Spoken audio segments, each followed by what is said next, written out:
Balvenie, che nonostante faccia parte di una grossa azienda, di un grosso gruppo insieme a Glenfiddich, è un'azienda che ancora mantiene l'artigianalità all'interno del proprio processo produttivo, con un cooperage interno, con un pavimento di maltagio, torbano in casa il proprio orzo e insomma questo è qualcosa di ancora molto raro nella Scozia dei giorni nostri. Abbiamo anche un bellissimo izakaya qua alla mia destra, che è il nostro angolo di Giappone. Venite pure con me. Oltre che a dei buonissimi sake, ovviamente abbiamo anche delle eccellenze del mondo whisky. Il Giappone negli ultimi anni si è, come si può dire, è venuto fuori tanto nel mondo whisky, si è distinto parecchio con un'altissima qualità e soprattutto negli ultimi anni ha visto nascere sul proprio territorio tantissime microdistillerie, di cui sarebbe bello poi parlare in futuro, magari col nostro amico Salvatore che verrà a trovarci. Salvatore, ciao, ho un paio di domande da farti però. Ascolto. Il whisky giapponese nel corso degli ultimi anni è sempre più protagonista sulla scena del whisky mondiale. E sul territorio giapponese stanno nascendo la marea di piccoli distillatori e di distillerie artigiane. Questa new wave di distillatori influenzerà in qualche maniera in futuro anche i grossi produttori, ma soprattutto sta nascendo un nuovo stile di whisky giapponese? È una buona domanda. Sì, attualmente si vedono, cioè fino a 10 anni fa erano una dozzina di distillerie e ora siamo su una quarantina di distillerie, tra le quali una trentina appunto di craft. Sono andato l'anno scorso e ho visto che c'erano altrettanti nuovi progetti di distillerie. Direi queste nuove, perché fino adesso tutte le craft distillerie le chiamavano i figli di Ichiro Hakuto, che è stato il primo a lanciare questa onda di piccole distillerie nel 2008 e tutti sono ispirati da lui, anche lui è stato consulente.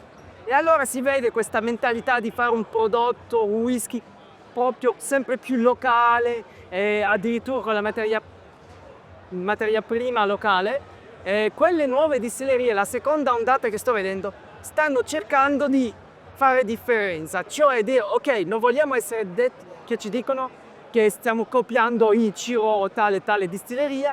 Si vedono per esempio nuovi esperimenti sulle materie prime, sempre di più una cosa sorprendente è il grano, perché ci sono pochissime infrastrutture che fanno grain whisky, ma adesso ci sono distillerie che fanno 100% solo grain whisky e vogliono imbottigliare un single grain, fanno delle rye, non si vedeva prima le rye in Giappone.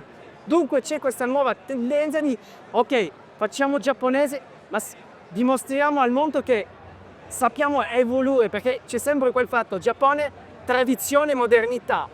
La nuova ondata dice tradizione ok, ma soprattutto modernità.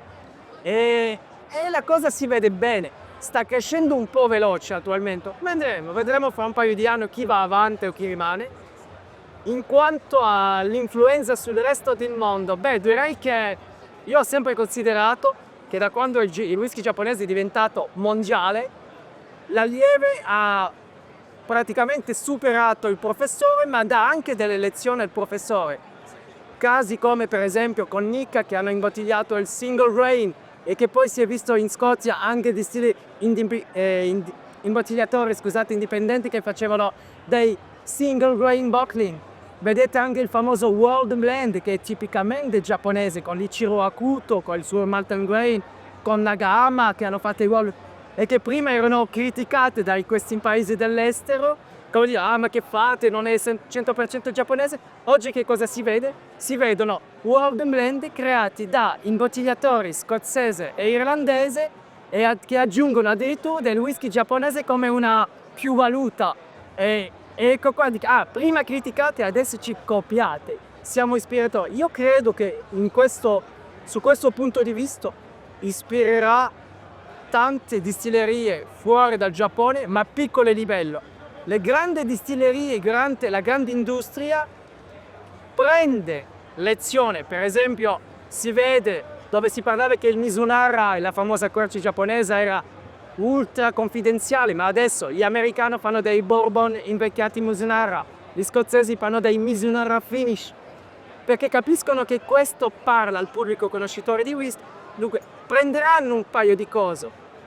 Poi direi ok, il professore sta vedendo che l'allievo lo sta se non l'ha già sorpassato, Allora diamoci da fare per fare capire che siamo sempre noi gli insegnanti. Io la vedo così: movimento sulle piccole strutture, sì, sulle più grandi alcune lezioni da imparare. Ma vedo che per me il futuro del whisky giapponese, ma soprattutto mondiale, ok, ma in Giappone, e per il giapponese la cosa più importante, un Giappone è un futuro radiante, se si può dire. Ecco qua. Che è esaustivo, grande. Quindi qual è l'importanza dell'artigianalità nel mondo whisky? Abbiamo capito che l'artigianalità è fondamentale ed è un filo conduttore per tutte le distillerie, a partire da quelle piccole, le micro distillerie e anche tra i grandi produttori. Non tanto per la qualità che l'artigianalità della produzione del whisky può dare nel mio prodotto finale, quanto al processo creativo che l'artigianalità porta. Il mondo negli ultimi anni ha visto nascere tantissime migliaia, se non decine di migliaia, di micro distillerie di whisky, ognuna delle quali con un'idea, ognuna delle quali con qualcosa da trasmettere e quindi con inevitabilmente dell'innovazione e della ricerca e qualcosa di nuovo appunto da portare nel bicchiere. Quindi questo per differenziarsi in un mercato che comunque rimane un mercato molto competitivo con tanti player, e quindi inevitabilmente bisogna tirarsi fuori, bisogna riuscire a trasmettere qualcosa di nuovo col piacevole effetto collaterale di portare appunto innovazione per tutto il settore e quindi in qualche maniera cambiare quello che è il mondo del whisky, quello che è la ricerca e il gusto del whisky.